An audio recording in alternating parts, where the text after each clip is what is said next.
on Europe of the House Foreign Affairs Committee will come to order. The purpose of this hearing is to discuss how to use U.S. sanctions to ramp up pressure on Russia's state-owned nuclear energy monopoly, Rosatom, and prevent Vladimir Putin from using it as a tool of malign influence. I ask unanimous consent to enter into a statement in the record from Ukrainian Energy Minister German Galushenko on the threat Rosatom poses to Ukraine and the world, including the Zaporizhzhia nuclear power plant. In his statement, the minister makes the plea for tougher sanctions to slash the Kremlin's profits from Rosatom's operations, reduce Russia's share of the global civil nuclear market, and to spur Western companies to step up and to replace Rosatom's nuclear goods and services. I also ask unanimous consent to enter a statement into the record from the Uranium Producers of America. Their statement commends the subcommittee for holding this hearing, highlights the malign activities of Rosatom and the Russian Federation, and supports our efforts to implement robust sanctions against Rosatom. Without objection, so ordered. I now recognize myself for an opening statement. Unfortunately, last month, we marked the 2-year anniversary of Russia's unprovoked war of aggression against Ukraine. President Biden's sluggish policies have consistently prevented Ukraine's victory, given Putin room to breathe, and dragged out this conflict. He has slow-walked the critical weapon systems that Ukraine needs to win, like long-range attack missiles. His administration has only recently started pushing our European allies to transfer frozen Russian sovereign assets to Ukraine, which should have been done long, long ago. Finally, the sanctions against the Putin regime have not convinced him to end this gruesome war. For example, last year's Russian GDP growth of 3% exceeded all of the G7 economies and is forecasted to do so again in 2024. This hearing will examine how to strengthen U.S. sanctions by ratcheting up pressure on one of the most nefarious tools of Russian malign influence, Rosatom. Let us review some of Rosatom's worst behavior. Its personnel are engaged in the Russian military occupation of Ukraine's Zaporizhzhia nuclear power plant, is working to help Putin's war machine evade Western sanctions. It is supporting China's nuclear breakout. It has created dangerous dependencies around the globe that allow Putin to exert influence over the U.S. and our allies. Like Nord Stream 2 and concerns over the West's dependence on Russian LNG, Putin has created a similar scenario with Rosatom and dependence on Russian nuclear fuel. It has played a key role in helping to develop Iran's nuclear program.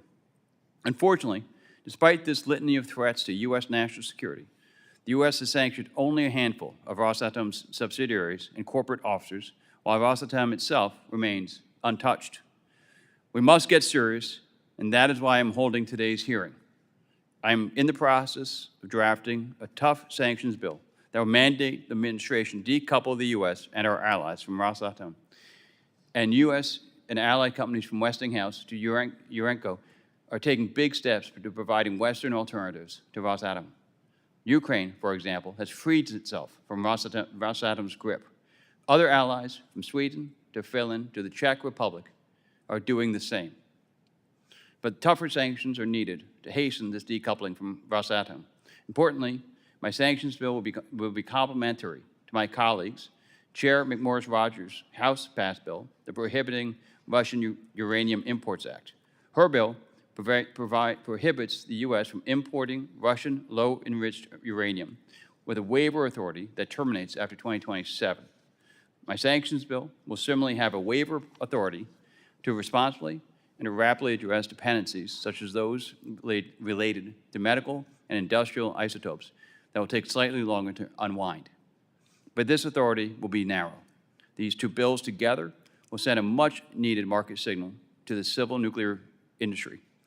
The result will be a safer supply of nuclear fuel for the U.S. and its allies. That is why the Uranium Producers of America are aptly supporting our efforts to sanction Rosatom and Chair McMorris-Rodgers' bill. Every penny that Rosatom earns directly finances Putin's genocide in Ukraine and contributes to China's growing nuclear arsenal.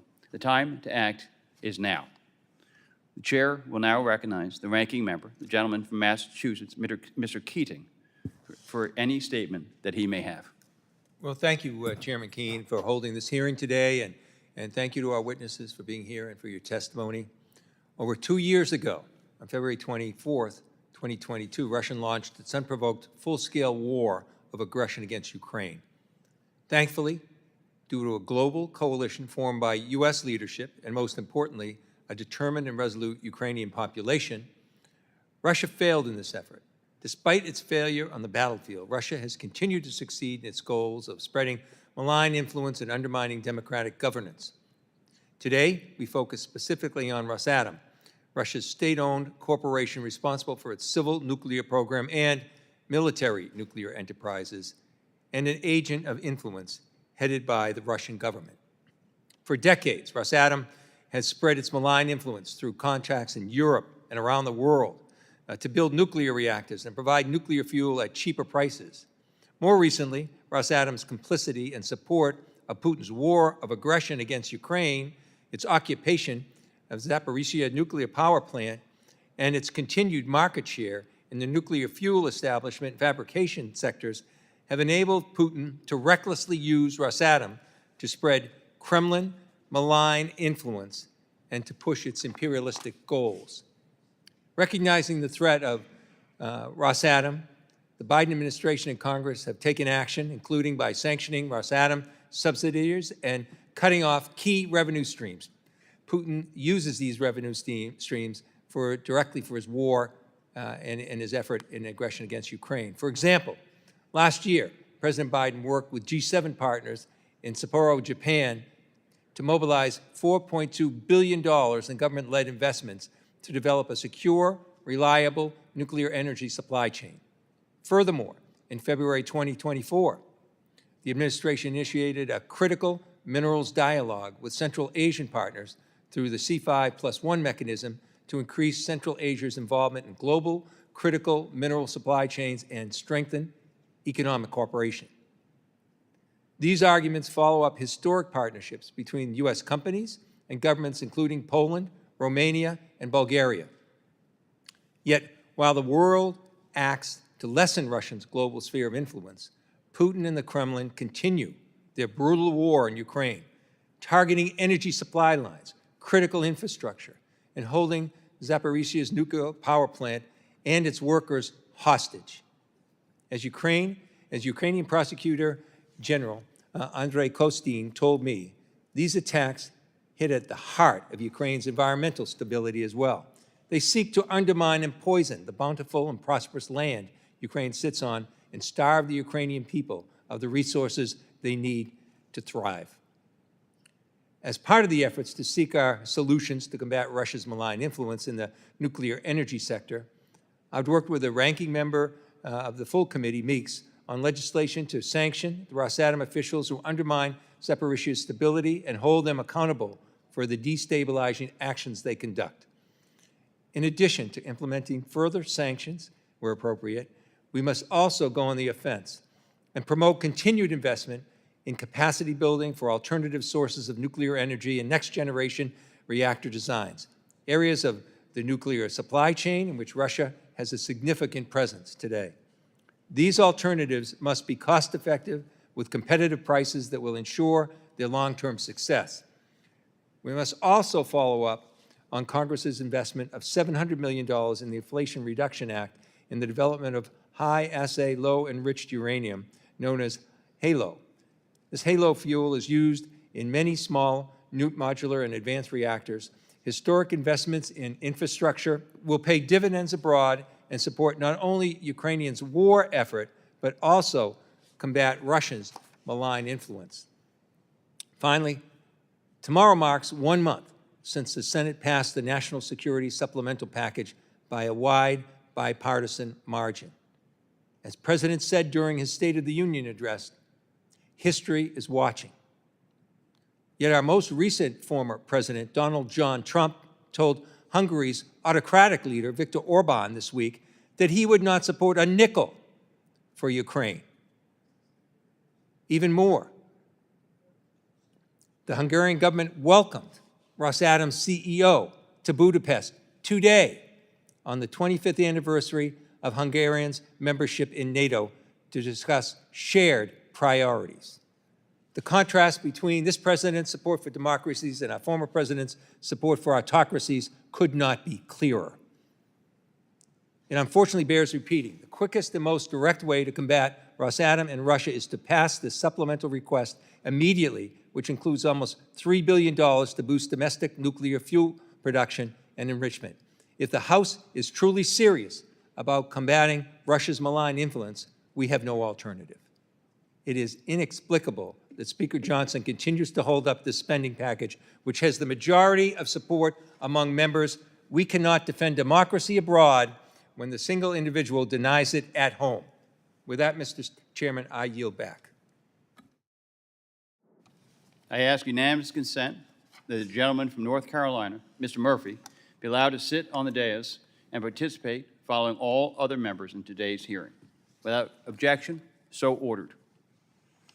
Other members of the subcommittee are reminded that opening statements may be submitted for the record. We are pleased to have a panel of distinguished witnesses before us today on this important topic.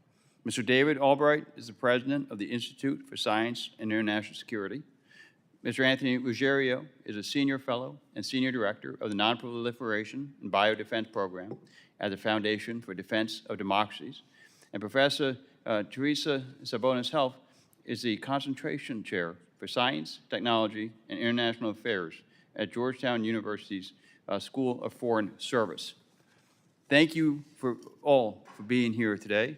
Your full statements will be made part of the record, and I will ask each of you to keep your verbal remarks to 5 minutes in order to allow time for members' questions. I will now recognize Mr. Albright for his opening statement.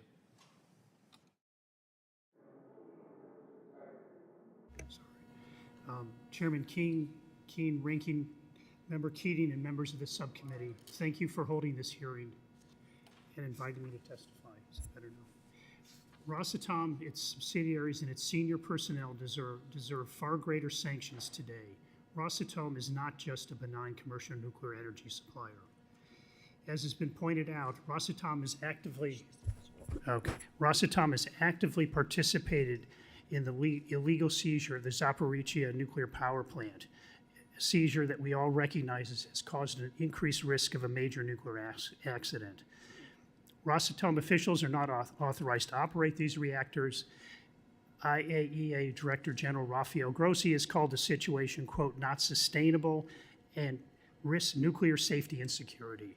Rosatom is also complicit in the human rights violations of Ukrainian plant personnel, violations that include torture.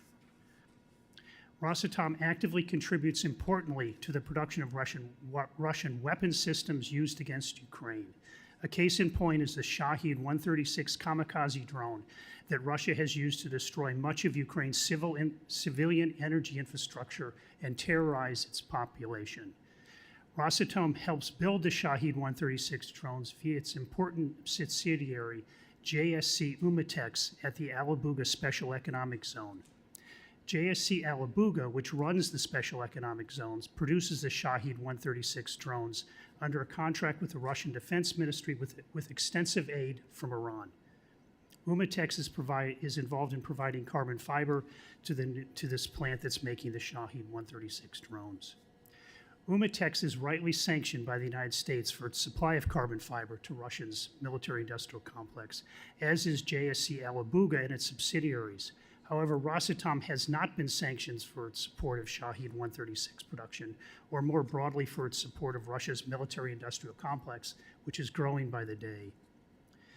Iran's Bushehr nuclear power reactor stands out as an example of the type of risks Rosatom and its predecessor organizations have undertaken to obtain lucrative contracts in countries not prepared institutionally or culturally to deal with the complex array of issues involved in operating reactors safely, preventing reactor accidents, and preparing to deal with them if they occur. Russia's nuclear export enterprises also have shown their willingness in their hunt for contracts to ignore the Iranian regime's secret drive for nuclear weapons and its violations of International Atomic Energy Agency safeguards. In the case of Iran, Rosatom provided a reactor with multiple safety deficiencies to a country with infrastructure too weak to support it. These deficiencies and the difficulty of fixing them have been well documented by the IAEA's Operational Safety Review Team's analysis and multiple assessments by the World Association of Nuclear Operators. One has to wonder if Iran's Bushehr power reactor is safe enough to operate today, despite years of intensive safety modifications and improvements. And it should be noted that a major reactor accident risks spreading radiation over nearby Gulf states after only about 12 hours, and that's based on assessments by Rosatom companies. Many problems have resulted from Russia's and Rosatom's less than acceptable designs and parts. This is at Bushehr, the Iran reactor. This has necessitated years of replacement of faulty parts, creation of new operating manuals and changes in operation, and creation of safety and emergency procedures, all aimed at bringing Bushehr up to something approaching modern safety standards. Yet after more than 10 years since the Bushehr reactor started, the task remains incomplete. So from my point of view, countries should avoid Rosatom. For countries contemplating or building nuclear power reactors for the first time, Rosatom reactors, while economically appealing on the purchasing side, may turn out to be huge economic liabilities on the operational side, effects that would be aggravated enormously in the case of a serious reactor accident.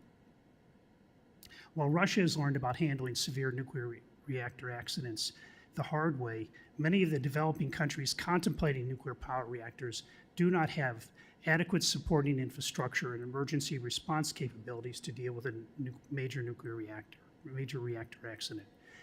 And Rosatom seeks customers without proper regard for a country's stability or its ability to ensure the safety and security of the reactor. Now, moving from warning to sanctioning Rosatom may seem harsh, even with the necessary and appropriate waivers. These should include nuclear reactor safety, operating nuclear reactors, and a wind-down period for other existing foreign contracts with Rosatom. However, combined with Rosatom's role in illegally occupying the Zaporizhzhia nuclear power plant and contributing importantly to outfitting Russia's illegal military attacks against Ukraine, sanctioning Rosatom, its subsidiaries, and its key personnel today is deserved and overdue. Thank you. Thank you, Mr. Albright. I now recognize Mr. Ruggiero for his opening statement. Thank you, Chairman Kean, Ranking Member Keating, and distinguished members of the subcommittee. Thank you for the opportunity to address you today on this important topic. My testimony is informed by my work on sanctions and proliferation issues at the Departments of State and the Treasury, as a foreign policy fellow for Senator Rubio, and in the White House National Security Council, where I served as Senior Director for Counterproliferation and Biodefense. Russia invaded Ukraine more than 2 years ago, and Russia's state-run nuclear corporation, Rosatom, boasted that its export revenue increased 15% in 2022, with a 10-year portfolio of foreign orders worth $200 billion. The company forecasts that its 2023 revenue would increase by 40%. There are two main drivers for how the nuclear company of an aggressor state has expanding revenue while the country is largely shunned from the international community. First, the Biden administration has not yet articulated a strategy for ensuring that America and its allies end their reliance on Russia's nuclear sector. And second, Washington saw Russia as a partner in civil nuclear cooperation, allowing Rosatom and Moscow to undercut and decimate U.S. and Western companies competing in the same market. Rosatom and Russia are also engaged in activities contrary to American foreign policy and national security interests. In my written testimony, I detailed how Rosatom and Sino-Russian nuclear cooperation plays a critical role in enhancing Beijing's nuclear weapons capabilities, including China's effort to build 1,500 nuclear weapons by 2035. I also reviewed Rosatom's role in a potential nuclear disaster at the Zaporizhzhia nuclear power plant, the largest nuclear plant in Europe. The Biden administration started to use sanctions in February 2023 against a few Russian nuclear and Rosatom-linked individuals and entities. But these were not part of a coordinated strategy. For example, I note in my written testimony that the administration has not sanctioned a single member of Rosatom's management board, even though the United Kingdom has sanctioned the entire board in March 2023. The Biden administration understands the problem. A senior Energy Department official noted recently that it is, quote, gravely concerning, end quote, that Russia supplies about 20% of the fuel used by U.S. nuclear reactors. Recent promising reports suggest that the administration and the U.S. nuclear industry are warming to the idea of a ban on imports of Russian fuel. In my written testimony, I offered 3 recommendations for Congress and 3 recommendations for the Biden administration. Specifically, Congress should mandate a strategy to end reliance on Rosatom.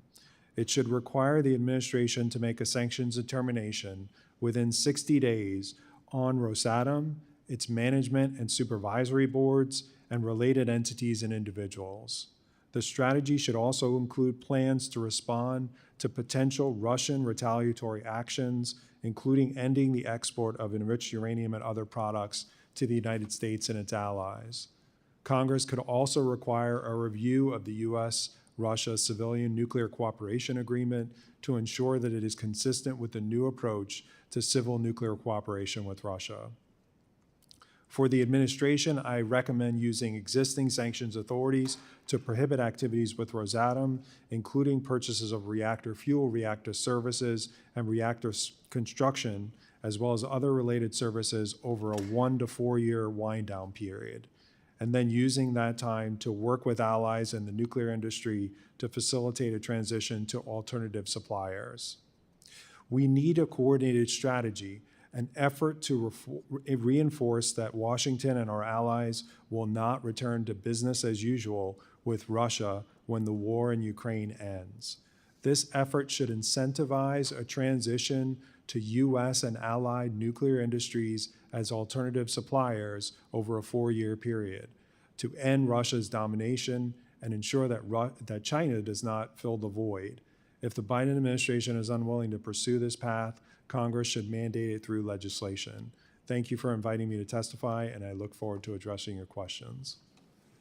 Thank you, Mr. Ruggiero. I now recognize Professor Sabonis-Helf for her opening statement. Chairman Kean, Ranking Member Keating, members of the subcommittee, thank you for this opportunity to testify today on Russia's Rosatom Corporation. The Russian government's behavior in Ukraine and at home is shocking and infuriating. We struggle to find useful levers that might limit Russia's reach and ambition. Alas, sanctioning Rosatom may not be such a lever. Most sanctions against Rosatom, however intuitively appealing, will neither constrain Russia significantly, nor will they address the current nuclear fuel imbalance that the world faces. Sanctions could disrupt markets in ways that would boost Rosatom's revenue while disadvantaging ourselves and our allies. Some sanctions, if applied incautiously, could even threaten nuclear power plant safety. Regarding your future moves against Rosatom, I urge you to consider 3 key factors: security of supply, the safety of nuclear energy, and the need to focus our efforts on developing a more resilient pool of nuclear fuel sources. Let's begin with security of supply. The EU's shift to American natural gas was possible only because the U.S. had available supply. We do not have that kind of flexibility in nuclear fuel.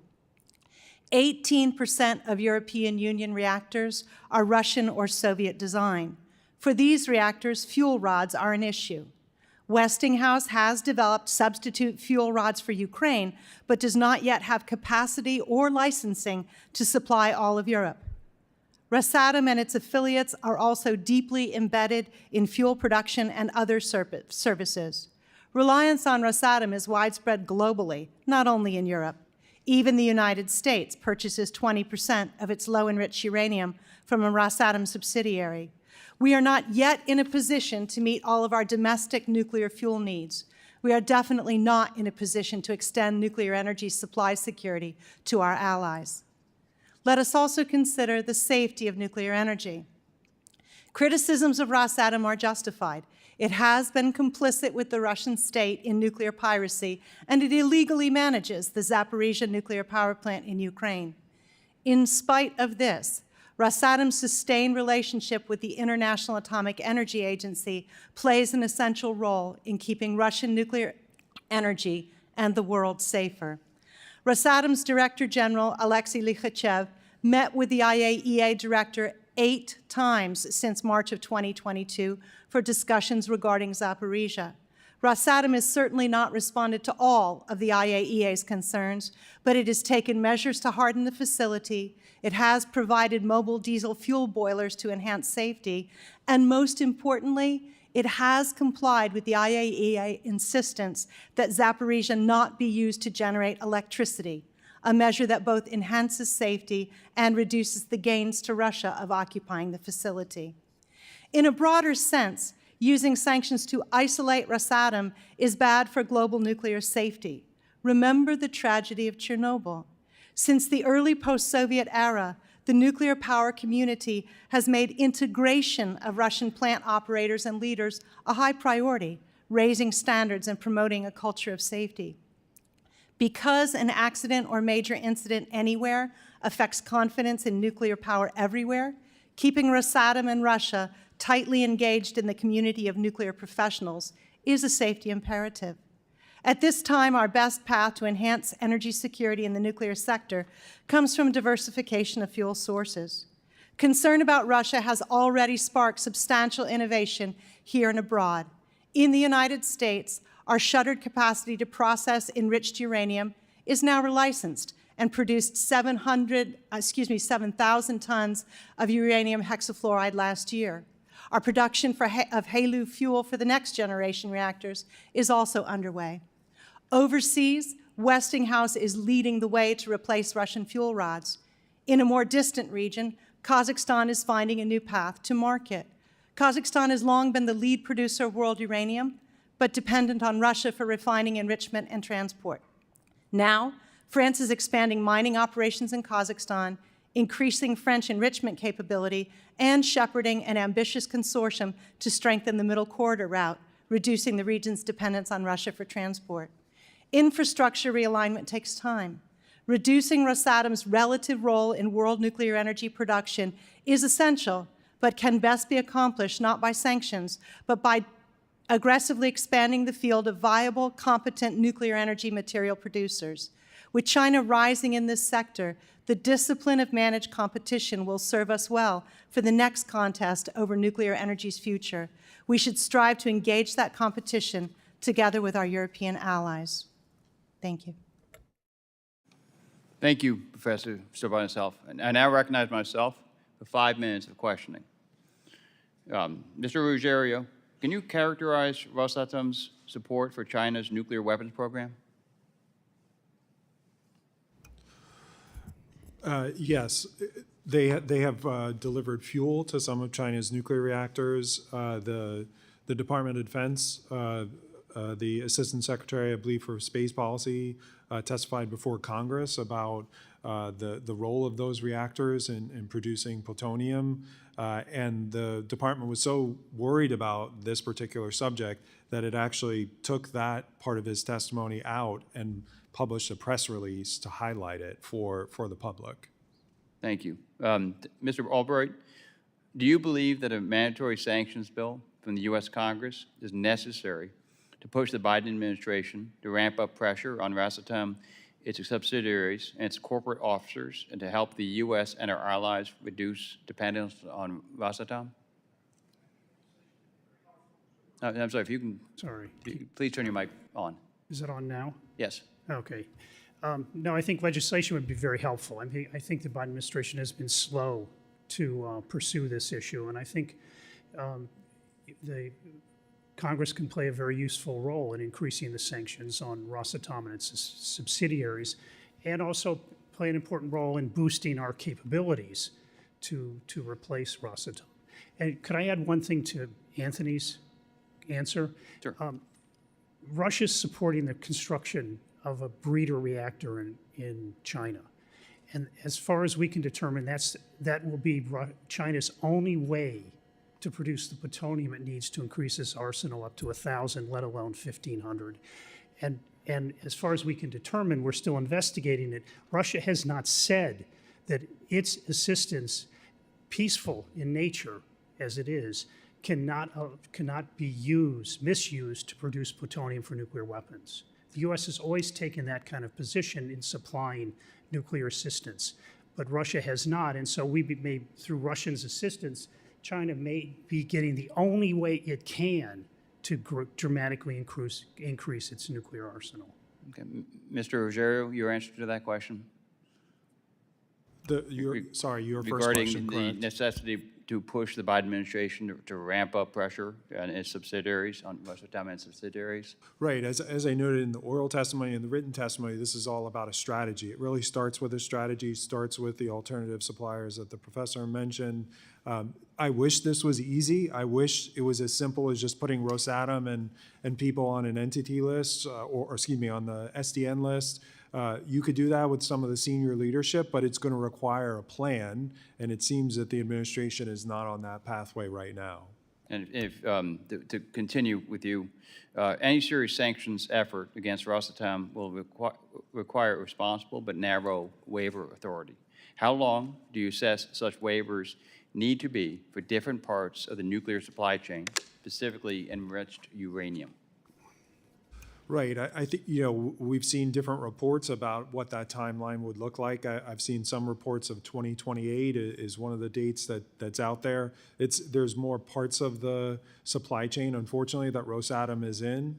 There's also carve-outs in the U.S. sanctions already that might be used by whether it's the IAEA or other UN organizations to continue working with Rosatom. Okay. Mr. Albright, in general, how would you assess Rosatom's commitment to nuclear safety and security, and what safety concerns exist over Rosatom-built plants still in operation in Europe and around the world? Well, I think we recently did a kind of an in-depth look at safety concerns at the Bushehr reactor in Iran. And so it's a little hard for me to talk about Europe, but at Bushehr, you could clearly see that there were immense safety problems that were being pointed out by WANO teams, were pointed out by the IA investigatory teams, and it was based on Rosatom providing a deficient reactor.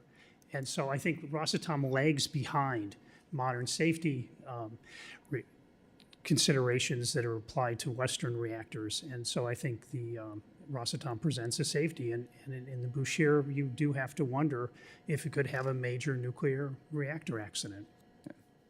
Thank you. I now recognize Ranking Member Keating for any questions that he may have. Thank you, Mr. Chairman.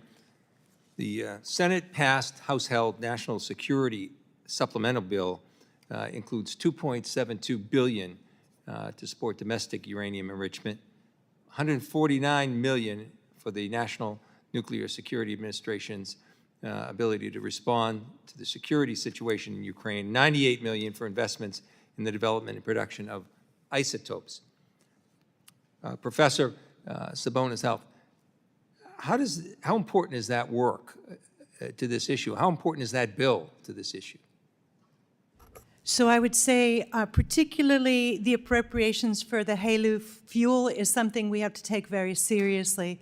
The United States is unable to move ahead with our small modular reactors without access to HALEU fuel, which we up until now have imported from Russia. So being able to ramp up our capacity to take leadership in this next generation of reactors is absolutely urgent. I would also concur that the other pieces of what you just described are critical components. And so I also concur that releasing the resources for the actual defense of Ukraine is also an urgent piece of this puzzle. Thank you. And I spoke yesterday with the U.S. ambassador to Poland, and we were commenting on what he termed one of the largest, private sector investments that we've been involved with in recent history with Poland in terms of their nuclear investment and how important that is. And similar activities going on with the U.S. and our European allies in Romania and Bulgaria as well. Companies like Westinghouse have taken a lead in this regard. And this shift, on basics of suppliers for nuclear reactors is critical. So can you just comment, anyone, on how important it is for the U.S. engagement itself? How important that is as a necessity in dealing with Russia's malign influence, because we can sanction, but we can also control better as well. Professor, if you want. Sir, the United States, under older OECD requirements, the amount of economic support we could lend to countries in developing nuclear was limited in an effort to keep European nations from competing against each other. The unfortunate longer-term downside of that was that both Russia and China offer substantial packages which enable, in many cases, countries that are not ready for nuclear to embrace it. Our cooperation with Poland is absolutely essential. It is a new-to-nuclear nation that is ready for nuclear power, that experiences the kind of governance stability and the grid membership needed for nuclear to be successful. I think our new relationship with Poland on this next generation nuclear is absolutely the model for how the United States can recapture a meaningful role in the export of essential nuclear energy technologies. Yeah, and also, I just want to comment, too, that for those people that think this issue is remote somehow, and it's not important to the U.S., which I just fail to understand in terms of our own domestic security. Could you comment, too, on the fact how important this is and the benefits we get from this kind of investment for jobs right here in America and economic interests?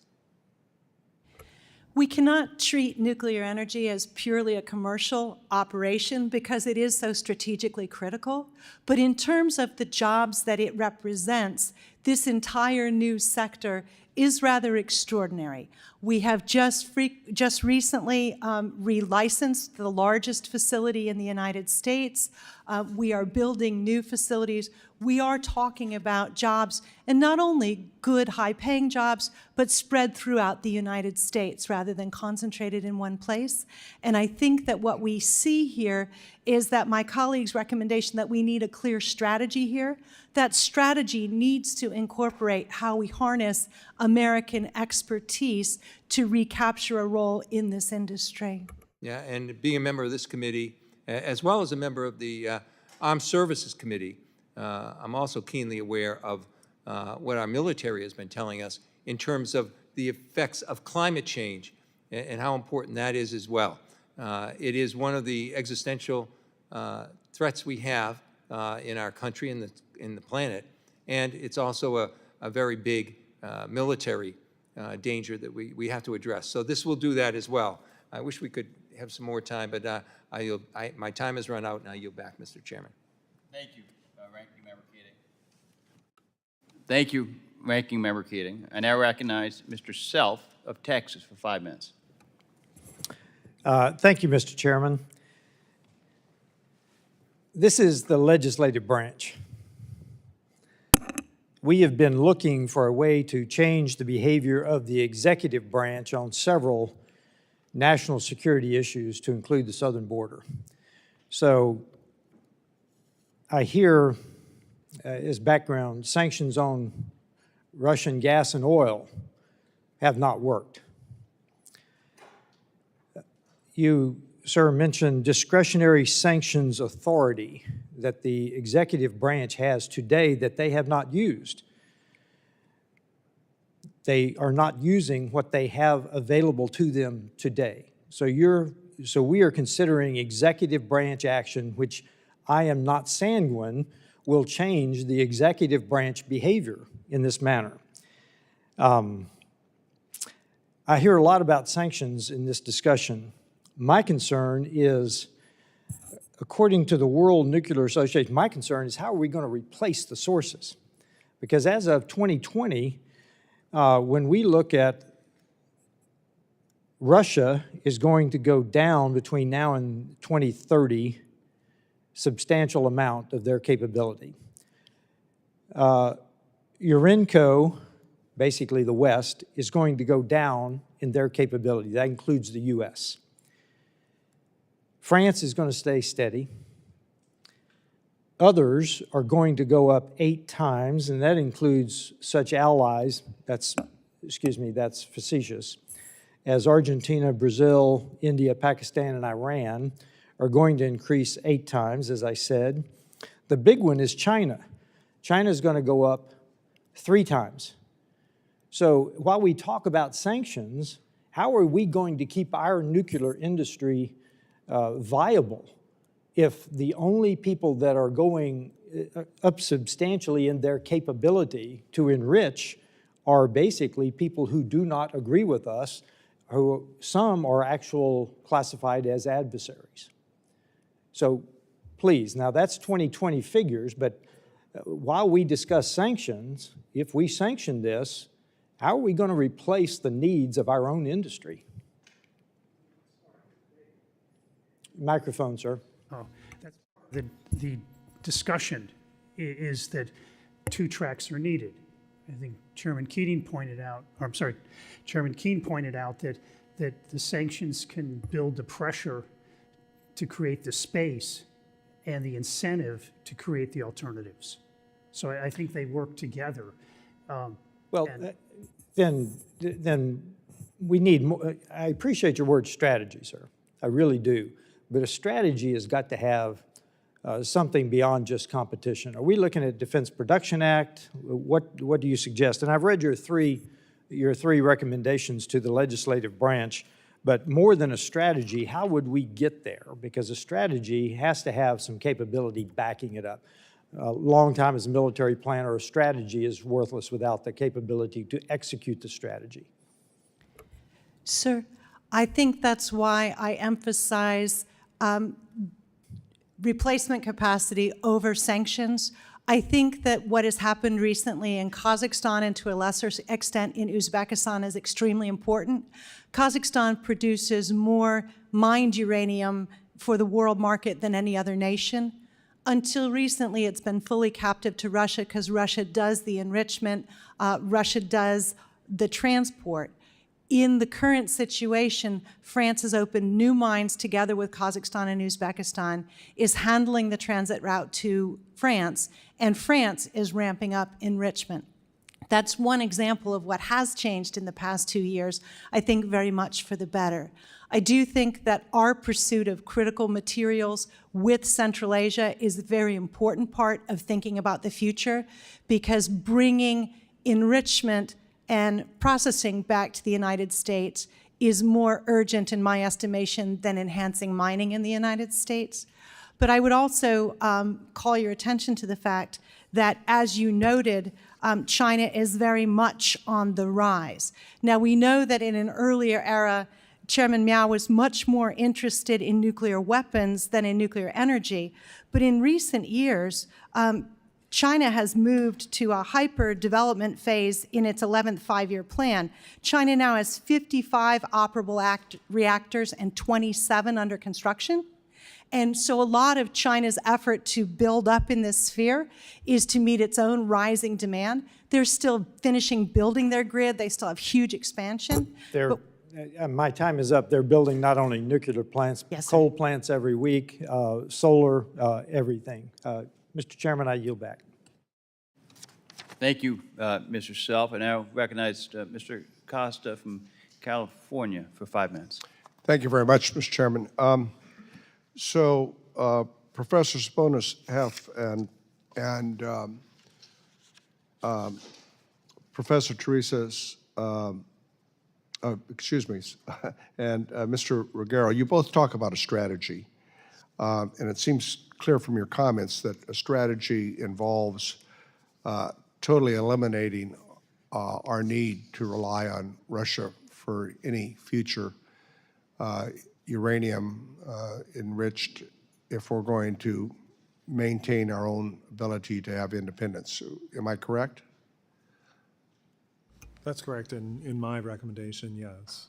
Would you agree, Professor? Yes, I would. And I assume, Mr. Albright, you would agree as well. What is a timeline for those of us who are laypersons that it would take to develop this ability to remove our dependence from Russia and to develop our own capacity with ourselves and maybe in conjunction with some of our allies in Europe that use nuclear power? Right. It also goes to the previous question as well. I mean, in my view, these are mutually inclusive efforts, increasing alternative suppliers and getting smarter on sanctions.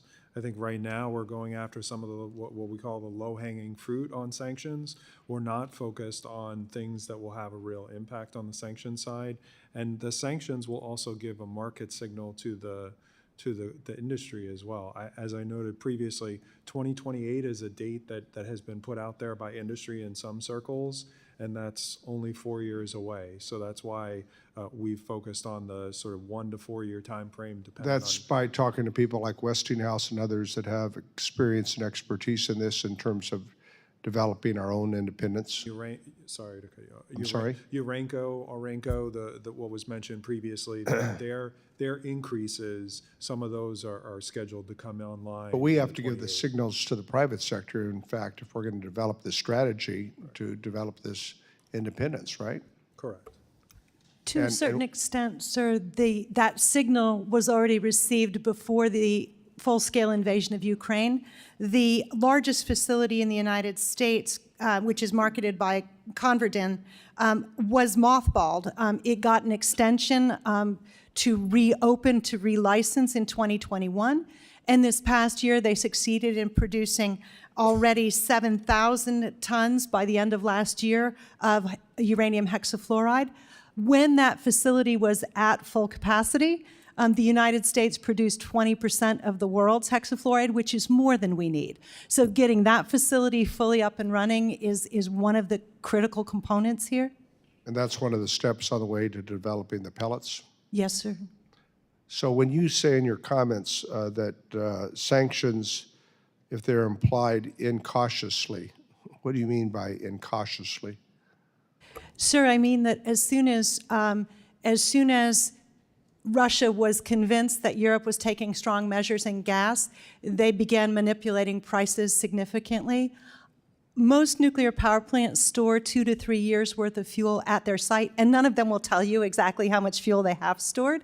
But the war has been unfolding for over 2 years now, so we have some real concern about the ability of the nuclear power plants in Europe to stay open. What concerns the three of you the most about, I mean, under the category of lessons learned, Russia's invasion of Ukraine, I think besides the immediate need, in my view, and I associate my comments with the ranking member, Mr. Keating, about what we need to do to provide this supplemental package for Ukraine and for the other elements that are in that supplemental package. But what lessons do you think this has taught us in the last 2 years? I think lessons learned. I think one is that it's critical to defeat Russia. You can't be dependent. Well, you can, and also that we should not be dependent on Well, Russia. I've said it on the floor. I think President Putin is a war criminal for all the things that he's done. And I think Russia today is a syndicate masquerading or pretending to be a country run by a mob boss. And a mob boss who's ramping up its military production infrastructure in a very frightening way. And I spent much of the year in Europe, in Germany, and we feel it deeply that lack of U.S. support for the Ukrainians is directly threatening Europe's security. It threatens Europe. It threatens all of us. That's right. But It's a seminal moment in American and world history, and we're playing politics with this. My time's run out, but I'll submit further questions, Mr. Chairman, for the record. Thank you, Mr. Costa. I now recognize Mr. Moran from Texas for 5 minutes. Thank you, Mr. Chairman, and thank you all for your testimony here today. Very important subject. I'm very concerned about the dependency on Russian uranium and on Rosatom being a major player across the globe in this area. Mr. Albright, I want to start with you and ask you a question, then I'll come over to Mr. Ruggiero. Is that how I say it? Good deal.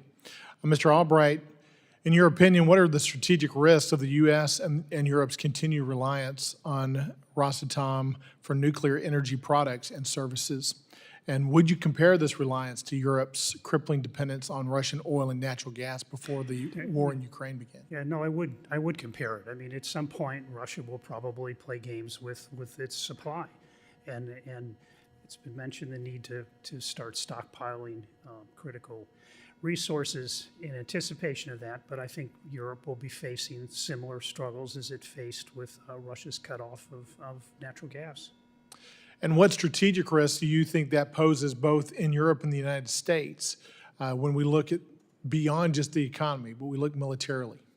Well, to deal with the situation is expensive, and it causes a lot of, I would understate it, discomfort to the public. It was a tough winter after Russia cut off the natural gas. So, I mean, it's absolutely necessary to prepare for that, and it causes effects that are hard to deal with politically and expensive to deal with. So, Professor, do you agree that we need to work towards independence from Rosatom as it relates to uranium production and provision? Absolutely. I think Russia's behavior will be greatly moderated if it's a much less important player in this game. Mr. Ruggiero, in your opening testimony, you referenced several efforts to increase U.S. and allied enrichment capacity. Companies in the nuclear fuel cycle will need to commit to investing potentially billions of dollars to replace Russian supplies.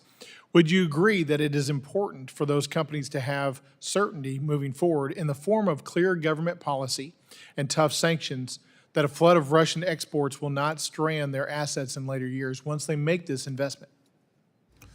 I agree, and that goes back to Congressman Costa's question of what do you worry about? What I worry about is that we don't develop this strategy and the war somehow ends, and then we go back to our reliance on Russia, and we don't give that market signal, and they either invest things that are not needed or they wind up not investing it. I think that's why right now is the time to develop this strategy with both the sanctions and the alternative suppliers working together. Yeah, because this uranium production is not like making a peanut butter and jelly sandwich in my kitchen.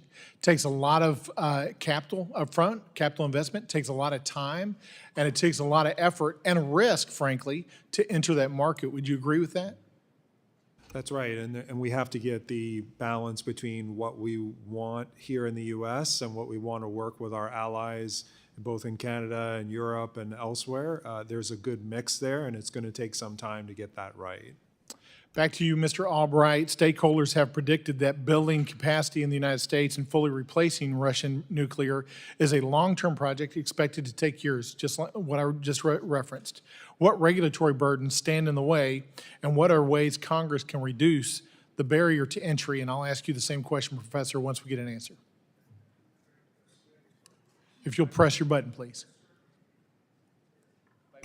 I'm not sure I can address the regulatory issues, but certainly there needs to be support from the executive and the legislative branch that this is a priority, and there will be some support, financial support, for these activities so that the companies can be incentivized to take the risk. And so I think that's a critical part of it. And we've done this before. I mean, our nuclear industry has always, when it was growing, had tremendous support from the federal government. Professor, do you have comment on the regulatory burdens that stand in the way? Actually, I'd like to highlight one huge breakthrough, and that is that small modular reactors are licensed under the Nuclear Regulatory Commission, and it's the first time we've licensed a new design of reactor in a very long time. I don't think the United States is a credible salesman of these reactors in other countries if we don't have them on our own territory. So I think that the fact that we've made that move forward is an extremely important one, and I think that removes what would otherwise have been a huge barrier in terms of next generation. Mr. Ruggiero, real quickly, my last question. What global market implications do you predict during the process of winding down dependence on Russian nuclear fuel and sources? Well, I think they understand, the industry understands that this is a conversation that's happening, and that's why I think you could do some sanctions now and some smarter sanctions in the short term to reinforce that as well. I thank you all. I yield back, Mr. Chairman. Thank you, Mr. Moran. I now recognize Mr. Wilson from South Carolina for 5 minutes. Thank you, Mr. Chairman, and thank each of the witnesses for being here today. And Mr. Ruggiero, the Biden administration has repeatedly waived sanctions against Rosatom in order to facilitate Rosatom's work with Iran's nuclear program. This is despite the fact that Rosatom has been credibly accused of providing material support to aid war criminal Putin's military invasion of Ukraine, which is sanctionable by U.S. law. Would you classify this scheme as a sanctions evasion? Well, if they're getting waivers, I mean, there's always the question of why the administration is still issuing the Iran waivers, giving the Iran subject. But we continue to work with Rosatom, even though, as you noted, they work with China nuclear program, they work with ZNPP. So yes, I think moving along the pathway of ending reliance on Russia and Rosatom is the best way forward. And I appreciate you clarifying. Thank you very much. And approximately how much money is the Biden administration allowing the Kremlin and war criminal Putin to make through Rosatom's operations in Iran? I'm not sure about the specific number, but I'm certainly happy to take that as a question for the record. I mean, yeah, my understanding is it's certainly not a public number, but we've been investigating internal Bouchier-related documents that we found on the internet, and it's millions of dollars just in improving some of the safety conditions at the plant and writing manuals. But it's substantially larger than millions of dollars per every 2 years or so. Would it probably be in like trade too, of military equipment and, Yeah. Well, but also I should add, they're building Bouchier 2 and 3, and that project is valued at about $8 billion. So it'll probably be significantly higher. On Bouchier 1, which is operational, it's fixing the problems that came with buying that particular reactor. And Iran coming to terms that its safety culture was woefully inadequate. It has very poor regulatory environment. And so as Iran tries to, in a sense, create a safer reactor, it's having to spend considerable amount of money. and it just Rosatom benefits from that. it's inconceivable to me that there would be waivers that we could in any way benefit the regime in Tehran, and particularly in light of just 6 weeks ago, Iran provided drone attacks on American military, killing 3 Army reservists from Georgia, wounding another 40 people, Americans, and then over 150 drone attacks in the last 6 months. And just, I just can't visualize where a waiver would be in any way allowed by this administration. And with just 6 weeks ago, 3 young Americans were murdered by the regime in Tehran. With that in mind, Mr. Albright, the Zaporizhzhia nuclear power plant contains sensitive export control American nuclear technology. According to CNN, last year, the Biden administration asked Rosatom not to touch the technology. Do you trust that Rosatom will respect the export control rules? How would that benefit them if they actually did? Yeah, and just to reinforce your point, it was horrible with these drone attacks, and with Iranian assistance, they're happening all the time in Ukraine and terrorizing the population. And so Iran's drone program deserves much more attention. Now, on the technology, we work on sort of the more criminal side of nuclear supply chains, and I would assume Russia's already investigated whatever they could find as much as they could, and regardless of what they say, they probably are trying to benefit from our technology. Well, I just sincerely hope, bipartisan, that we can face that we are sadly in a war we didn't choose, and that is with the dictators with rule of gun invading the democracies with rule of law, beginning February 2022, with war criminal Putin invading, and then October 7, the Iran puppets invading and slaughtering the people of Israel. And so we just, this should be bipartisan that we're working together because they do have a goal: death to Israel, death to America. I yield back. Thank you, Mr. Wilson. I have one follow-up question to Mr. Albright regarding Rosatom's role in the Iran nuclear sector. Is this cooperation limited entirely to the civilian nuclear energy program?